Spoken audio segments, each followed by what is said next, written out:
कृष्ण तो हम सबके जीवन में है, बस हमें याद नहीं रहता।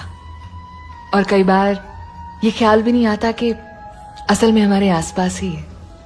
हम सबके जीवन में कोई एक तो ऐसा है ही, शायद माँ के रूप में, शायद भाई के रूप में, शायद उस एक दोस्त या उस एक गुरु टीचर के रूप में, शायद बॉस के रूप में, हम नहीं जानते।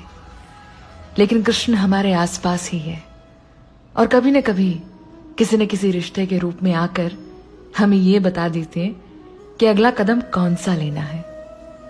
हाय, मैं हूं एकता और आप सुन रहे हैं एक टॉक। जन्माष्टमी की आप सभी को बहुत बहुत बधाई।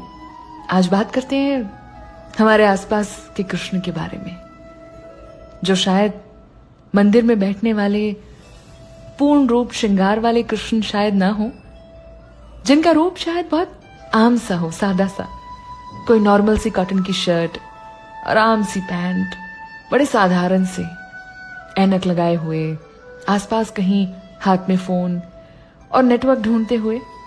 हो सकता है ना आपके दफ्तर में ही कोई एक ऐसा जो हमेशा ये कह के जाता है कि अगला कदम ये लीजिएगा, या आप इस बात को इस तरह से कहिए, या ऐसा कीजिए, ये वाली सेविंग्स कर लीजिए, काम आएगी खराब समय। मेरा मानना है कि कोई भी इंसान जब हमें कोई ना कोई ऐसी अच्छी बात कहकर, हमारा बचाव करके, हमें कोई अच्छी सलाह देकर जाता है, तो उसे हम कृष्ण ही कहेंगे। वो शायद कृष्ण का ही रूप है जो आकर बस हमें ये बता देता है कि देखो, शायद ये करने से तुम्हारे कष्ट थोड़े से कम हो जाए, है ना। तो कृष्ण हमारे आसपास ही है, बस हमारी आंखें और कान खुले होने चाहिए उन्हें महसूस करने के लिए।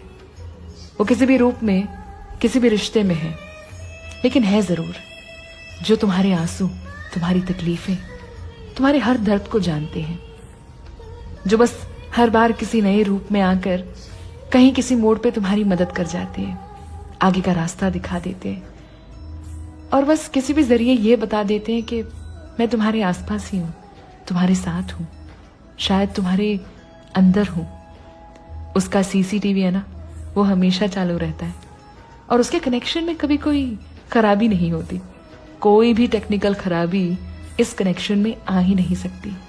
ये उसका सीसीटीवी है। जन्माष्टमी पर इस खूबसूरत त्योहार के साथ आपको बस ये याद दिलाना चाहती हूँ कि आप चाहे किसी भी तकलीफ के साथ गुजर रहे हो, कृष्ण है आपके आसपास ही और वो जरूर आपके लिए आएंगे। आप उन्हें दिल से पुकार कर तो देखिए, चाहे किसी भी रूप में आएंगे, लेकिन आएंगे जरूर। और जहां बात मोहब्बत की आती है, सुना है कि इश्क के मामले में जितनी पवित्रता, जितना प्यार राधा जी और कृष्ण जी के प्रेम में हमेशा से हमने पढ़ा है, सुना है, समझा है, उतनी ही पवित्रता के साथ अगर आप किसी को चाहें तो रास्ता निकालने में भी आपकी सहायता वो जरूर करेंगे। लेकिन बस ये याद रखिएगा कि वक्त उनके अनुसार होता है और शायद उसमें कई बार वक्त लग जाता है, लेकिन कृष्ण आपकी सुनते जरूर हैं।